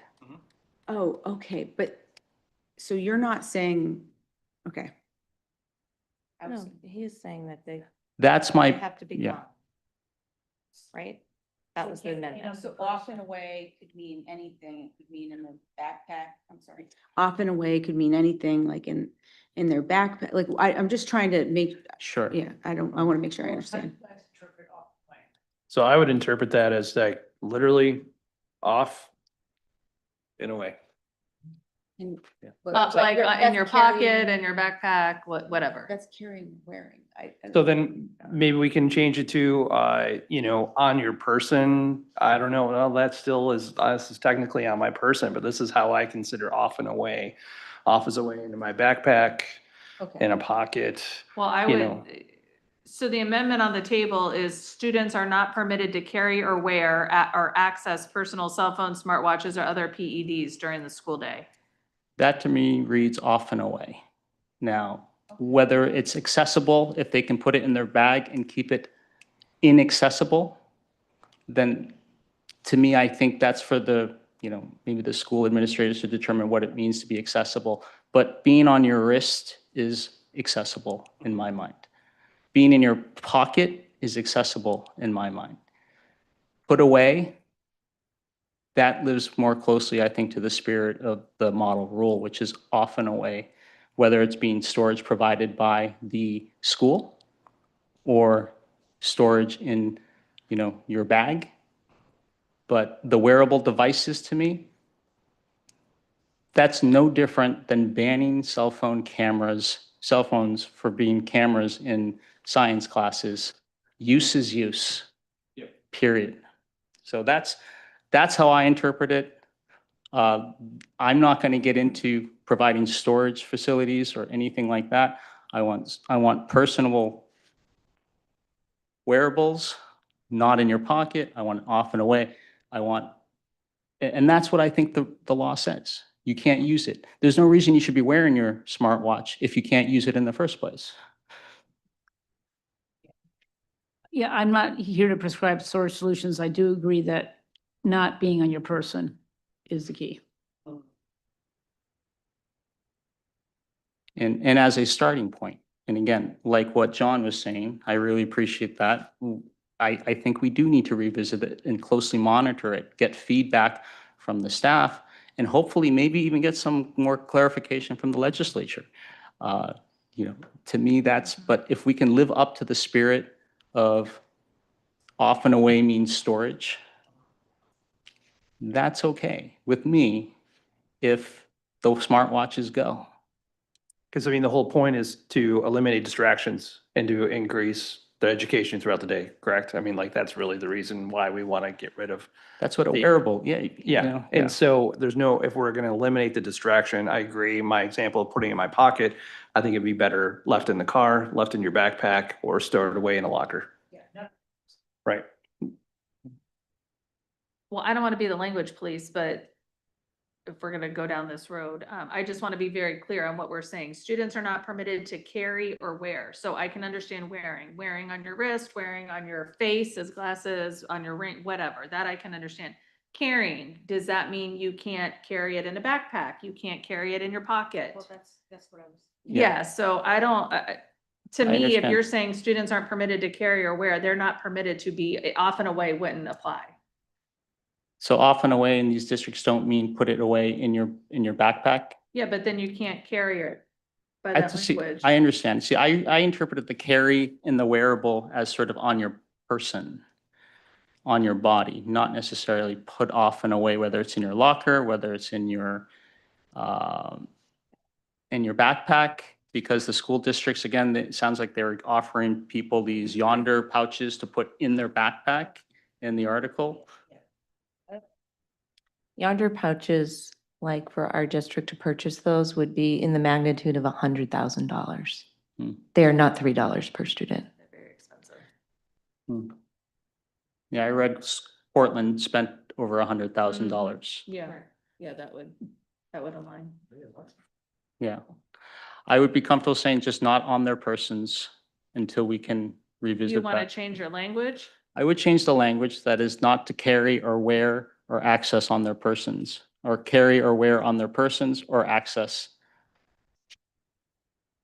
So is that, it's like a second amendment? I, Yes, so I think we voted on the first one, voted down. Okay, let's go, let's stick with the first one, then, just for clarity. So where we are is students are not permitted to carry or wear or access personal cell phones, smartwatches, or other PEDs during the school day. Is there any other discussion on this? Okay, all in favor? Are you raising your hand, John? I can't see you, I'm sorry. Okay, all in favor of the amendment? The amendment, one more time. The amendment is, And to clarify, I'll modify the amendment If this to fails, we modify it. to the person. Yeah. students are not permitted to carry, wear, or access personal cell phones, smartwatches, or other PEDs during the school day. That is the current amendment. So we had all in favor. So you had the two of you raise your hand, all opposed. And so that.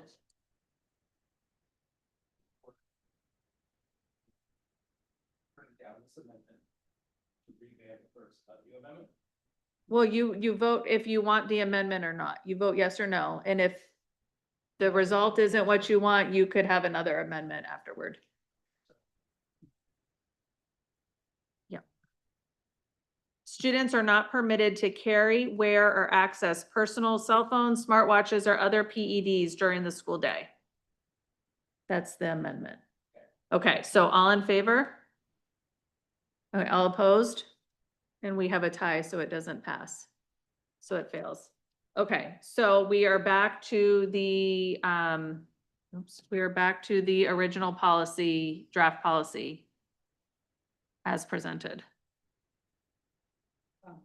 So now can we make another amendment? Yes. I will make a motion to amend, again, to adopt that language, but to clarify that it's not to be carried, worn, or accessed on their person, because I think that's lives up to what the model is saying. Now, off and away would seem to satisfy that. And also, just for the record, with the understanding that we can monitor this and shape it more or less as needed down the road. I think with that should be another. Okay, sorry. Okay, can you tell me the language, please? one more time? The same language, with Students are not permitted, yeah, I've got the permitted sentence. to carry, Uh-huh. wear, or access on their persons, personal cell phones, smartwatches, or other PEDs during the school day.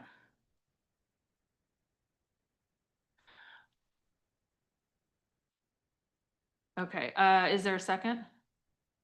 I'll second it. Okay, is there discussion?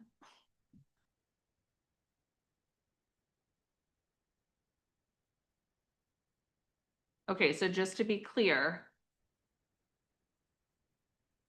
students cannot carry on them, so I'm presuming that means their backpack No, No, on their person. on their body. body, They cannot carry cell phones, smartwatches, or other PEDs. On their person. on their physical body. Mhm. I think, in terms of storage, if we want to interpret storage a little broadly here in terms of keeping it in their bag, off and away, if that's what off and away is intended to mean, then I would be comfortable with that. They can, I know not many students use lockers, but they could have the option of putting things in their lockers. Or their car. As long as it's off their person. It doesn't require buying a storage device. So why wouldn't we just say off and away? Because the way it's in our discussion tonight, people's watches can stay on their persons. Off and away. Away where? It's still on their watch. I mean, Off and away means because it's not gonna, so when, isn't it that the people, kids are just not gonna use it, right? It doesn't matter where it sits. There's no attempt to. Our policy doesn't say off and away, does it? So what you're saying is that you take it off and put it away, it could be on a table or something like that, as opposed to away, packed away. Is that where you're? Yeah, it just Describe. off their body, so. Yeah. It can be put into a backpack, so you can still carry the backpack, but they're not carrying it on their Yes. arm, on their face, on their, Yeah, thank you. I guess I would also not want it in a pocket, but I would want it That would be, that would be the person, yeah. on their person.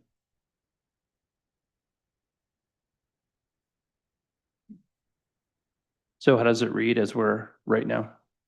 Say it one more time. How does it read right now? Students are not permitted to carry, wear, or access on their person, personal cell phones, smartwatches, or other PEDs during the school day.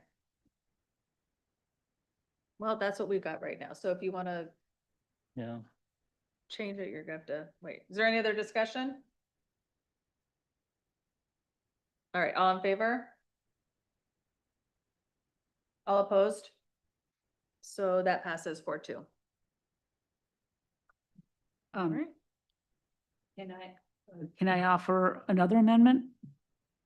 On path. Well, this, hold on, let me go back to my. It was approved. Okay, so we are returning to the main motion as amended. So it is now amended. You can offer, yes, you can offer a second one.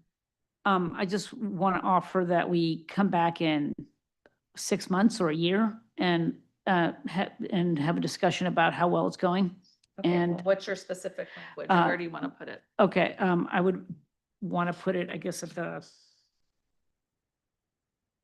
bottom of the amended policy, and just say the school board will revisit implementation of the bell-to-bell cell phone free school policy in a year's time. Or I'd say even within a year's time, if I Okay. could make that Yeah. suggestion, because Sure, within a year's time. Implementation of the. Say that again, the implementation of the. Of the bell-to-bell cell phone, what are we calling it?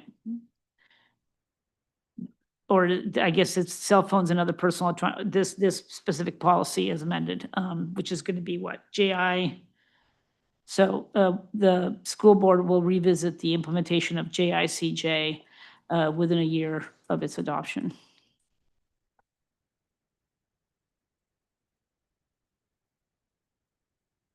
Okay, so is there a second? I'll second.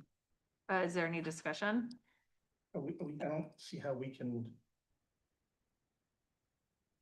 You just said something about reviewing the implementation of the policy. We can't unimplement the policy. We No. have to have this policy, so we can. Yeah, it's just reviewing the implementation. I'm not saying unimplemented. I'm just saying, Review the implementation, so either review the policy. We can't. Oh, How we can review. okay. implementation of the policy. you're right, review the policy.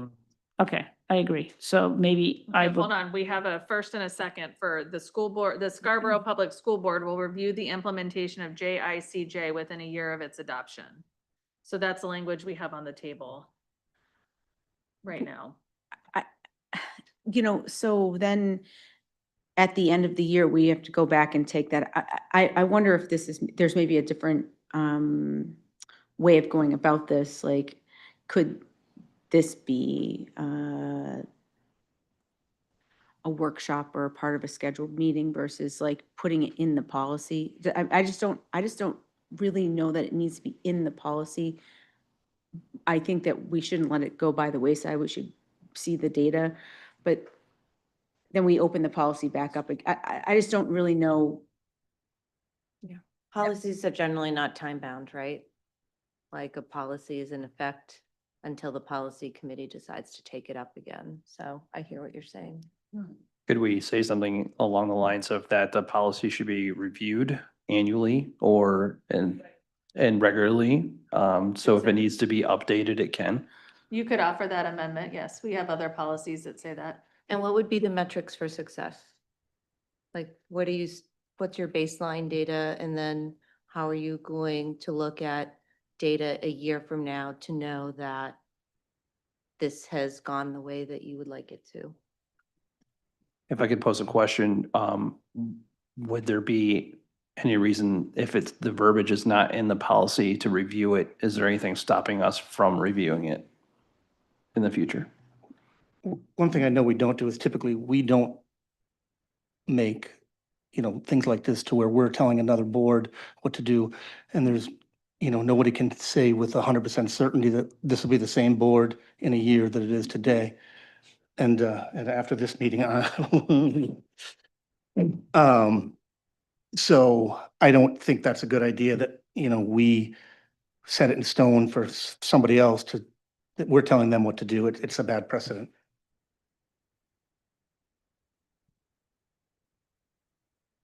All right, any other discussion? I do agree with that. I didn't think about the future implications of future boards and setting something along those lines. I agree with that. All right, all in favor of the motion, just to reread it again. It is adding the sentence, the Scarborough Public School Board will review the implementation of JICJ within a year of its adoption. All in favor? All opposed? And that fails 5-1. Okay, so let me take that out. Okay. So we are back to the main motion as amended.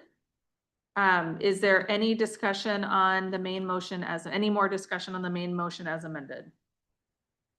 I will just tell you that I found 3 typos in the policy when reading through this time that I haven't seen up until this moment. So that's interesting. I did correct those 3 typos. One is a dash that's, I don't think is supposed to be there between in and language. One is removal of the school unit and add in its place, putting Scarborough Public Schools. And the other is that it says Scarborough Public and schools was omitted, so I added the word schools. So those three edits were made. Okay, Do they have to be voted on separately as amendments or not?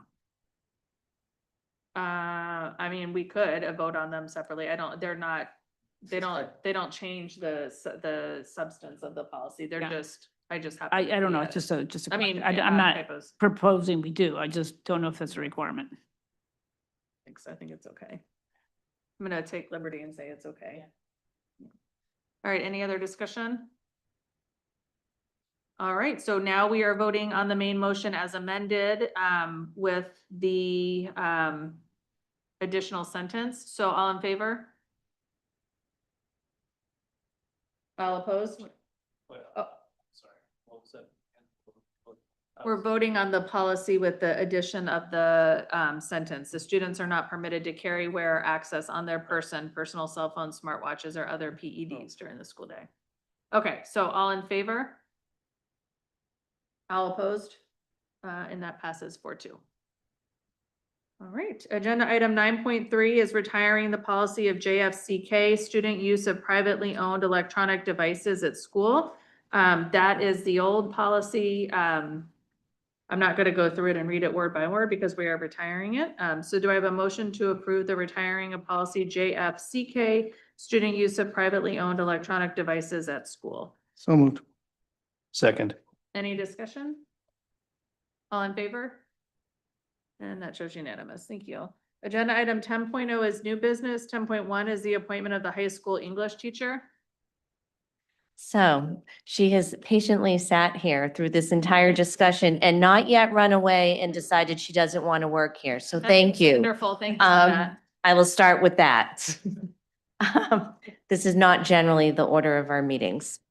So this evening, I'm excited to bring forward the appointment of Sophia McCluskey to fill the position of high school English teacher due to retirement. Miss McCluskey earned her Bachelor of Arts in English Communications from Salve Regina University. She was a writing teacher at Brewer Community School, where she monitored student progress and implemented RTI strategies. She has also previously been a lead preschool teacher at the Bangor YMCA and childcare, at Eddington School, where she developed and implemented a curriculum aligned with Maine Early Childhood Learning Guidelines. And most recently, she has served as an English teacher at Hamden Academy. We're really excited about Sophia joining us. All right, do I have a motion to approve the appointment of the high school English teacher as presented? So moved. Second? No discussion. All in favor? And that shows unanimous. Congratulations. Would you like to come up and say anything? Not a requirement, just we always offer. Okay, totally A understand. wave is good. Congratulations. Agenda item 10.0 is the appointment of the K-12.6 FTE occupational therapist. Yes, so Cassandra Clark is being nominated to fill this new position.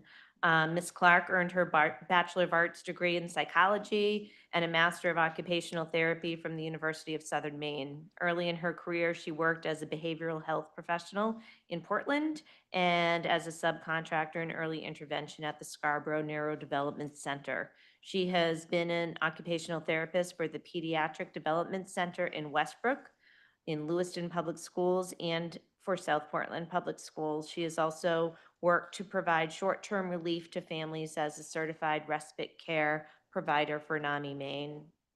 Excited about her joining us as well. All right, do I have a motion to approve the appointment of the K-12.6 FTE occupational therapist as presented? So moved. Second. All in favor? And that shows unanimous. Thank you so much.